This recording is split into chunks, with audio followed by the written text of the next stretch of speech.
Thank you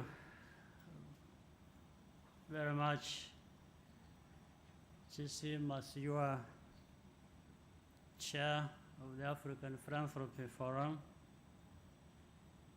Mosun Layode, Executive Director, Excellency Gracia Machel, Dr. Senite, philanthropists and business leaders, distinguished ladies and gentlemen. A good morning to you.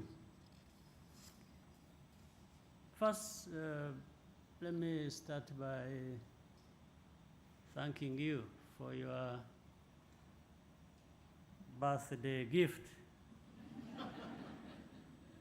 And it was a surprise to me, as it was last evening. I had decided to take off the whole of afternoon and evening relaxing and watching football. And then later on, I got a message that there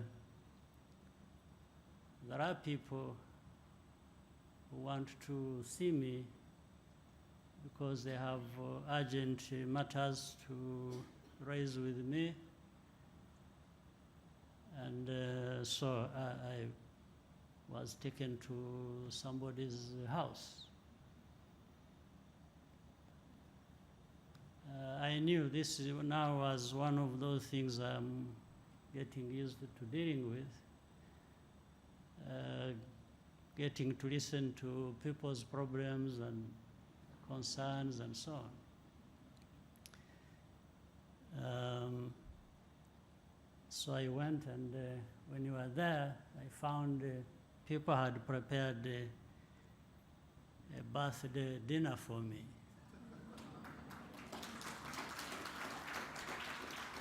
These were family and friends. But as I was going there, and I wanted to share this again with you, on my mind saying, again, problems coming on a Sunday that I had put aside for just resting and so on. I just wanted to say, and maybe it links with why we are here. I've listened to so many problems, most of which I cannot even provide a solution for. But I want to assure you that one way of solving problems is just by even listening. When somebody has a problem and you may not be able to address it, listening to that person goes a long way to actually alleviating the pain that person has. So it's a step towards addressing problems when, even if you just have to listen. So I'm pleased to join you today for the opening of the 2022 Africa Philanthropy Forum Conference. And I'm happy to welcome you to Rwanda.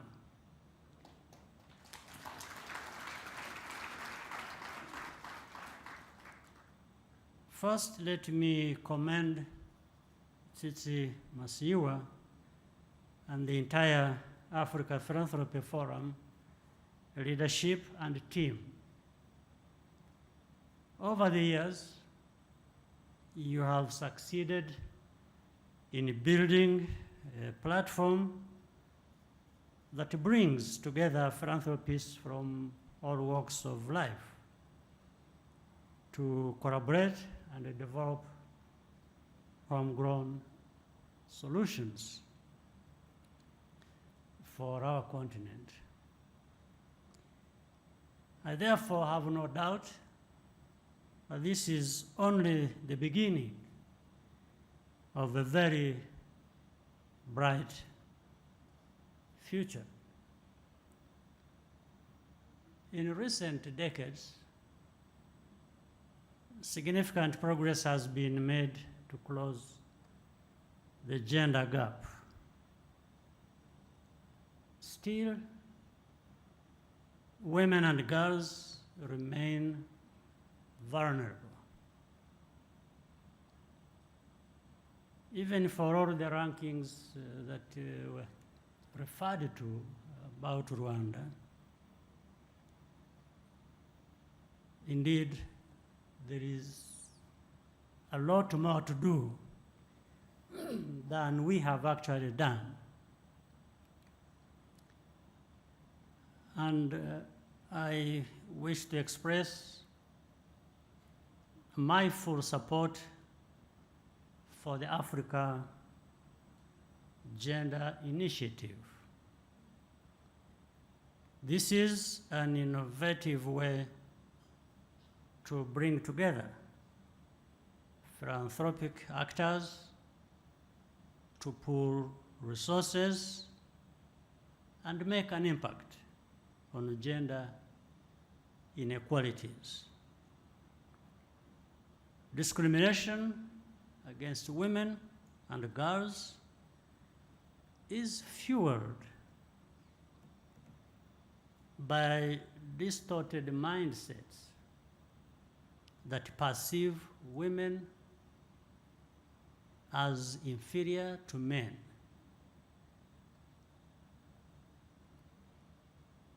To begin with, men must reject and reverse this.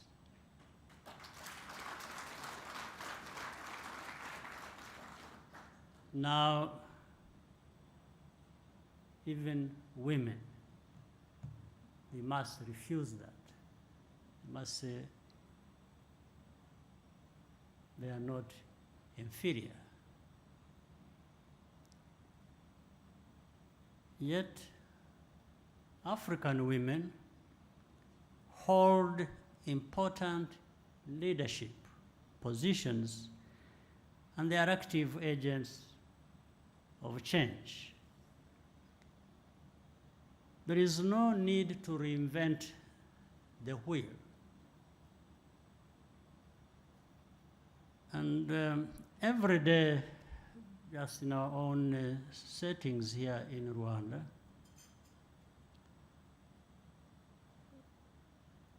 we have reminded ourselves and we remind each other,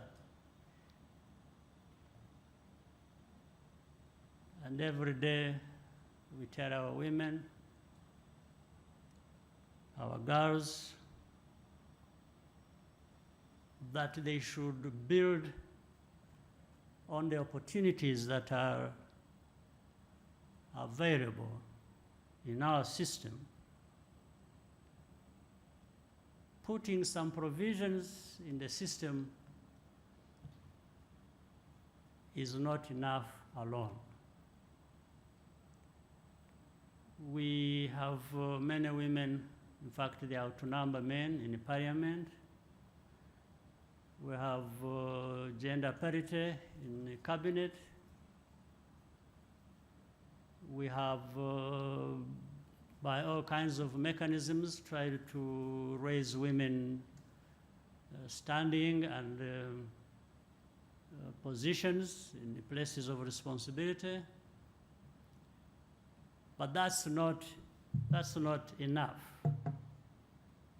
That's never enough until the people themselves will actually take that responsibility and use it and do the very things that can help us to reverse that kind of situation.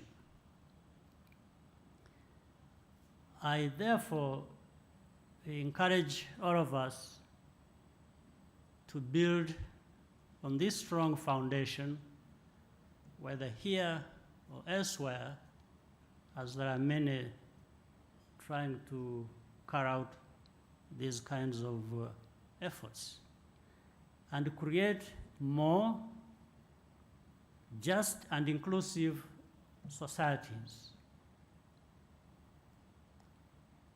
For example, innovative philanthropy is, as we have it here in Rwanda, I want to share with you, is unconditional cash transfers we have here. In Rwanda, we have been working with Give Directly since 2016 to test and target this mechanism with vulnerable households with good results we have registered. We are now looking at how to scale the model up. Beneficiaries receive one-time cash transfer and decide for themselves how to spend the funds with no strings attached. Of course, here there has been a debate. The traditional way of supporting these vulnerable groups is give them something, decide where they put it, and how they use it. Well, some cases you succeed. Maybe out of 10, 3 benefit. And with this way of giving cash to people and they decide what to do with it and so on and so forth, people are arguing that this is just throwing away money. And we are saying, no, we have to accompany that. And I think Dr. Senate said it earlier, government systems and working with this group, we just wanted to encourage people, and we have a discussion with them before they are given money, but not telling them where to put their money. Well, we advise them where not to put their money. At least we tell, and mostly these are men, when they get money, they should not just go spend it in a bus after receiving it, but rather, this is all we advise them. And I can assure you that the experience is maybe out of 10, 7 or 8 actually benefit, and you see the transformation beginning to take place. So now, if the question was, where do you lose more than the other, it is very obvious. You lose more by trying to keep hand-holding everybody and telling them how to spend that money, what they spend it on, and everything else they do. And I think there is more to lose there than when you give this money to people and they decide how to use it. And especially, a couple of things happen. One, from the beginning, they know this is the money in their hands. If they waste it, they are likely not to get any more money coming their way. Second, something more important is that they feel responsible. They feel they have been given responsibility for managing their own lives and transforming that. So there's nothing better than assisting somebody, but also giving them that sense of responsibility for themselves. We've seen it work. And in fact, this is what happens in the case that I mentioned earlier. We also keep having a conversation with women and girls in this effort of trying to create a gender balance and equality, that once they have this in their hands, they are in places of responsibility, they should actually use it. You can't be a minister or a member of parliament and you're head of one of these companies or the other, and you waste that opportunity. You pull yourself up, and your fellow women, because it is going to be a struggle and a process to create that equality that we always seek to achieve.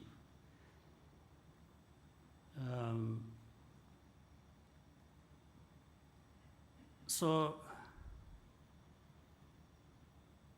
this contributes to a more balanced and sustainable philanthropic relationship, because everyone has the right to choose the best way to better their lives, as I said earlier, when they are given this money. But this mirrors the challenge before us as a continent, as a world, as well. It's not just here in Rwanda. It is similar to other places. What may work here will work in other places, or what has worked in other places that we have established, most likely we apply it and we succeed. So we learn from best practices. Increasing philanthropic initiatives by African individuals and organizations is critically important, but not only because of money.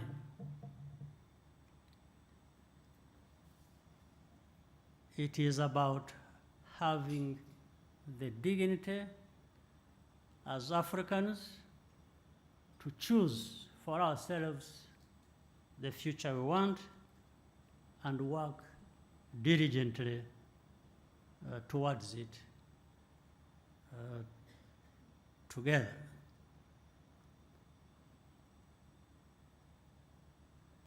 Philanthropy, which was well properly defined and involves giving, I want to assure you,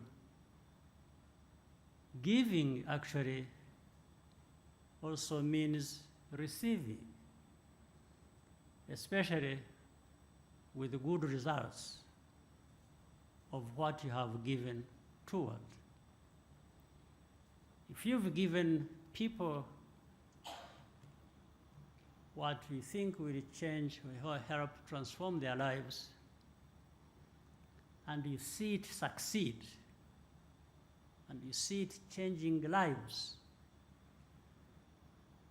I mean, you should be receiving satisfaction in this case that what you did was worth all the effort and all the money you put into it. That's why we make sure that, and must make sure that what we give really has these returns in terms of changing people's lives. That satisfaction is going to be more than even the money we spend. Once again, welcome to our country, Rwanda, your country, if you choose so. I wish you a joyful stay in our country and a productive conference. Thank you so much for your kind attention.